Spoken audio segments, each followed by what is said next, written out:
Hi Capricorn, ito na po ang inyong reading 2026. Iiwanan natin ito ng patanong na kung nasaan ang swerte mo ngayong bagong taon. Career reading po tayo. Hihinga natin ng gabay ang usaping kaperahan, your financial sector, buhay negosyo, kung kayo man po ay mayroon or kung kayo nagpaplano ngayon pa lang magnegosyo, ano or nasaan ang swerte mo, Capricorn. Eto na, anong parating sa inyo, sa inyong mga buhay, karera, paggawa, trabaho, ngayong New Year 2026 Capricorn energy po tayo. Guidance para sa mga taong ito, ano nga asahan nila ngayong 2026 pagdating sa kanilang trabaho, kaperahan. Capricorn, sa mga Capricorn na pwedeng makapakinig nito. Capricorn energy po. Guidance, advice, messages para sa mga taong ito.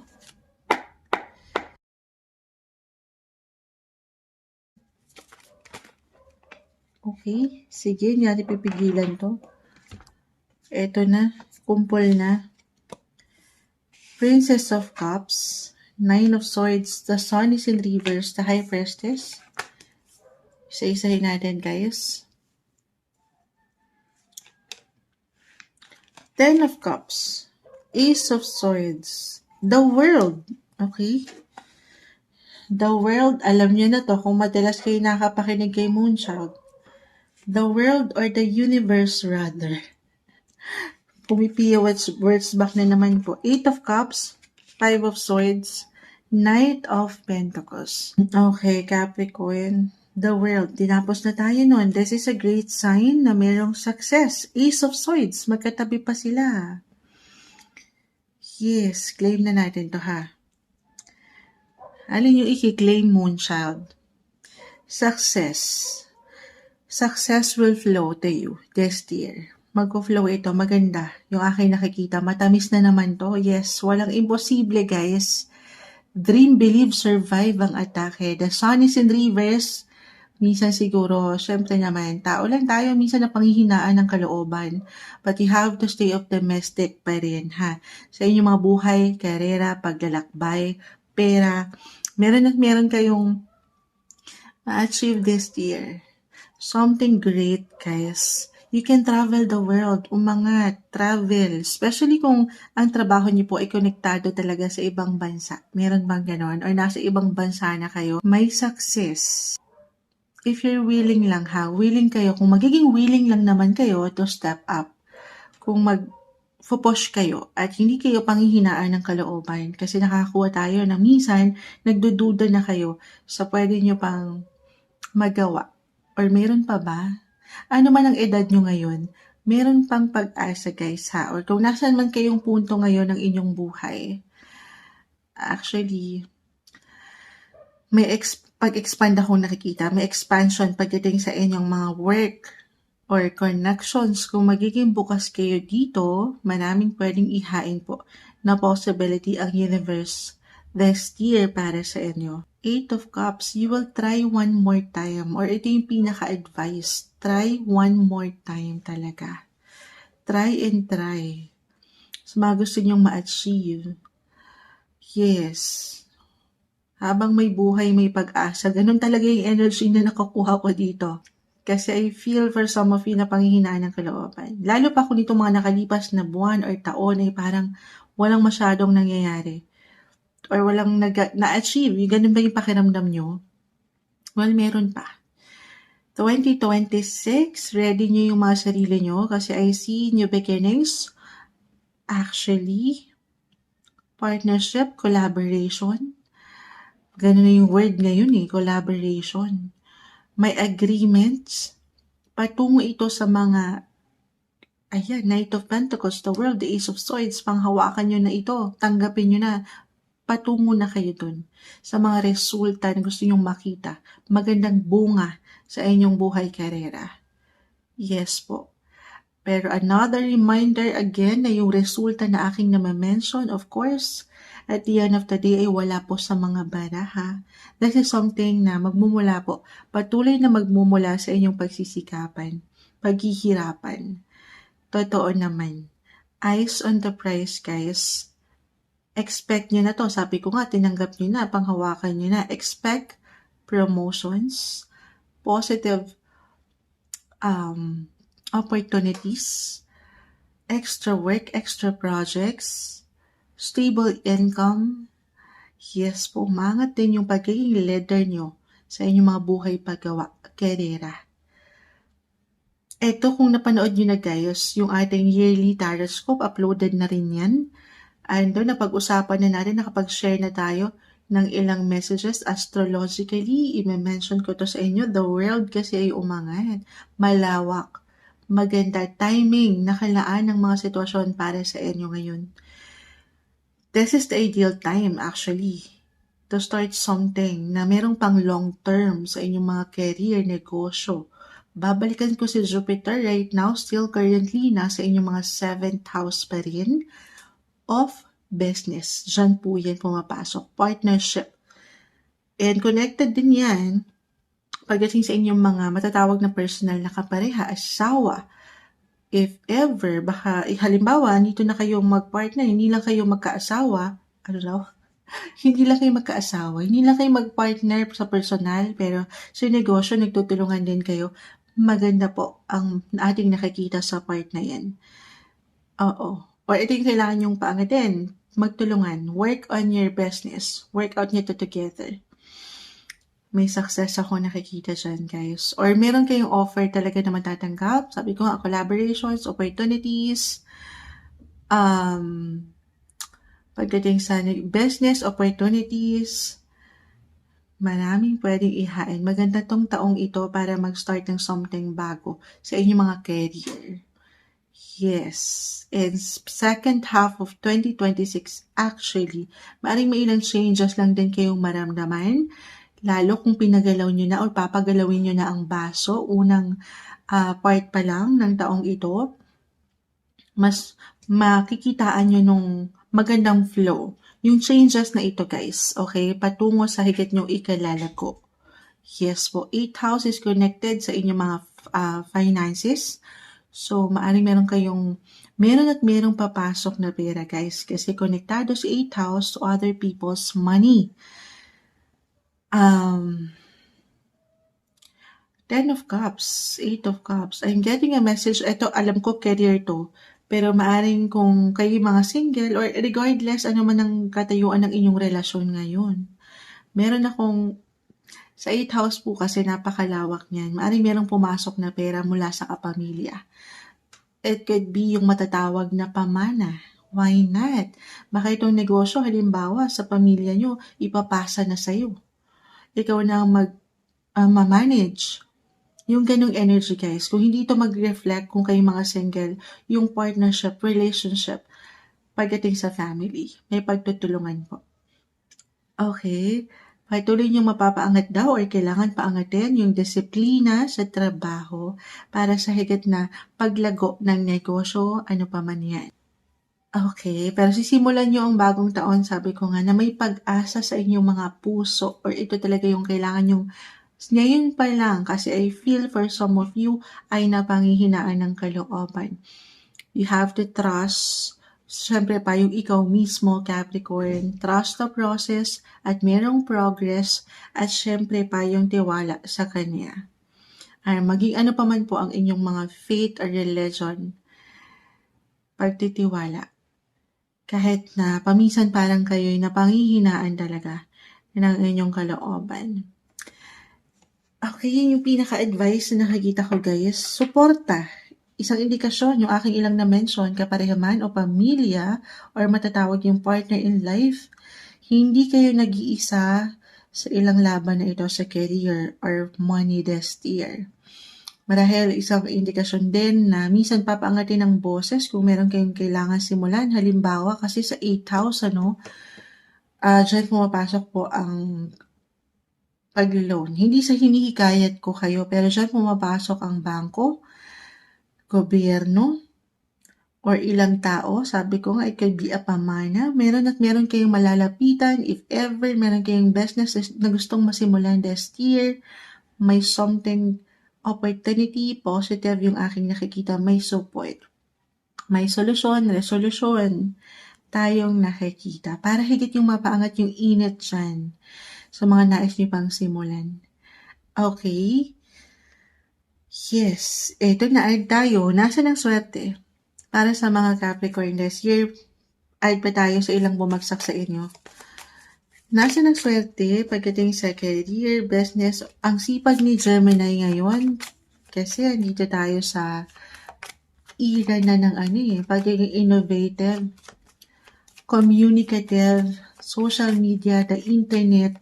Why not if ever meron kayong negosyo ngayon pa lang, magandang pagkakataon talaga na mapaangat nyo na yan. Hindi lang sa mga kabarangay nyo, pero pang worldwide. Ito na, this is a sign maybe for some of you na palawakin nyo na yung negosyo nyo. Kahit sa simpleng paraan, kahit over the net, i-share nyo na i-share yan. Share lang yan, ha? At yan po ay pwedeng mag-transform, may ilang changes pa para sa ikalalago ng inyong business. Eyes on the prize. Or kung kayo ngayon pa lang, itong company nyo ay konektado po sa ibang bansa, sabi ko, world, or anything connected sa media, technology, mas makikitaan nyo ng improvement or success ang career. Yes po. Maaring makatulong kasi. Ito na yun, dito na tayo sa ginagalawan natin ngayon. The internet. Maaring makatulong yan. Paangatin nyo ang inyong mga connections. Palawakin nyo ang inyong isipan. Paangatin, gamitin yung mga power of voice na meron kayo. Not the time para pagdudahan ng inyong mga kakayanan. Kayo na to mismo, Capricorn. Ayan, pakita natin sa live. At yung energy lang po, yung mga signs na bumabagsak guys, hindi kailangan yung sign na mismo ha. Yung energy lang po ni Gemini, again, is all about communication, technology, connections, travel, ayan, umangat niya si the world. Capricorn, ayan na kayo na mismo yan, may tatag tayong nakikita pagdating sa inyong mga trabaho, ano pa man yan guys. Ano mga tinatakbo niyan ngayon? Patuloy yung paangatin, yung ambisyon. Okay, yung paniniwala, yung pagiging seryoso sa work. Natural na to sa inyo As a Capricorn, naturally, you're in the 10th house of work. Career talaga kayo, guys. Oo, ayan, paangatin niyo raw yan. Patuloy niyong gamitin yung mga natural niyong kakayanan. At may nakikita tayong, sabi ko, ang una pa lang may success. Pinanghawakan na natin yan. Mag-flow ng maganda ang kaperahan. May suporta. At the same time, while getting a message na merong the High Priestess naka-reverse, merong someone na nakapupuna ng inyong galing, ng inyong energy, minsan naka-hide pa lang yan, pero yung bawat pagsisikap nyo ay hindi nababalewala. Kung magiging practical tayo at hindi tayo magre-rely doon sa pinaka-sign nyo, although kayo na yan, it could be someone nakatataas and authoritative. Ayun, titingnan ko yung andito yung mga sign nyo. Yung may tayo, kopyahan tayo dito someone authoritative. Si Moonchild naman, no? Someone authority, nakatataas, a boss, a client, a VIP. Napupuna kayo, nakikita kayo, guys. Yan yung papaangatin nyo, ha? Yung kayo mismo, yung hardworking na energy nyo. Hindi nyo pa man yan ma-realize, pero masipag kayo. At yan, higit na nakakapag-attract. Hindi nyo pa man mapuna kasi meron akong ilang nakahide na nakikita dito na energy, the sun, the High Priestess, the Nine of Swords is in reverse. So, kalma muna. Basta't eyes on the prize, Knight of Pentacles, tungo lang kayo doon sa mga gusto nyo pang ma-achieve. Parating, papunta kayo doon, ha? Panghawakan nyo po yan. Kaya man minsan mabagal yung ilang progreso na gusto nyong makita. Trust the process, guys. At yung energy ni Virgo, hindi kailangan yung pinaka-sign, pero Virgo is in the 6th house, connected dito sa work. Daily work, service nyo, yung serbisyong totoo nyo. Oo. So, yung pang araw-araw, baka busy at productive din ang mga Capricorn this New Year, na ang ganda, umaangat dito, guys. Capricorn, Virgo energy, it's all about work. Blessing of work, hindi kayo mawawalan. Meron at merong trabaho na pwedeng ihain sa inyo ang universe. Ito na lang papaangatin nyo, yung energy ni Gemini, kayo mismo to, yung boses, o yung inyong mga aura, kahit yung presence nyo lang, patuloy kayong mag-show up at i-showcase ang inyong kakayanan sa world. The world, or the universe, rather. Ayan na naman eh. Pero sa mas practical, anong negosyo, Moonchild? Gusto kong mag-start ng something. Ito na, yung energy ni Virgo, anything connected sa health, hindi isang health advisor si Moonchild.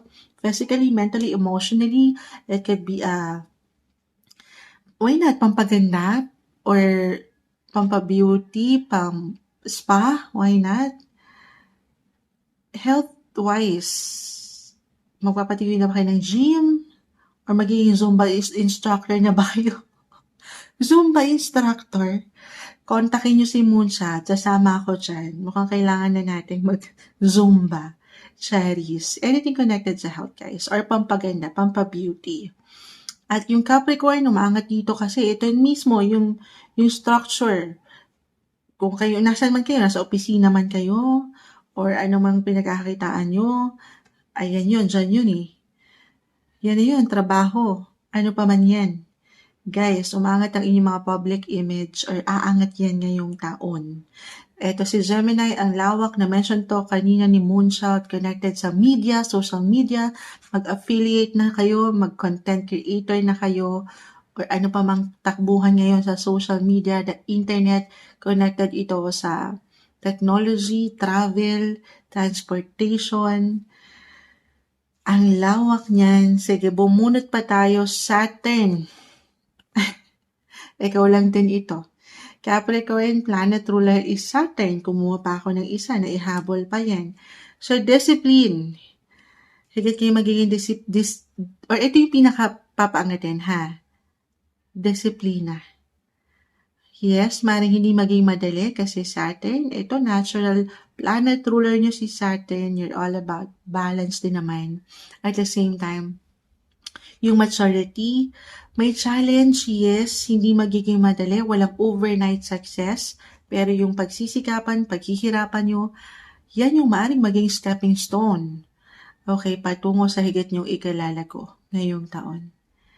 Kaya na yan mismo, maging seryoso, higit na seryoso, long term ang pagpaplano pagdating sa mga gusto nyo pang ma-reach sa inyong mga buhay, karera, negosyo this year.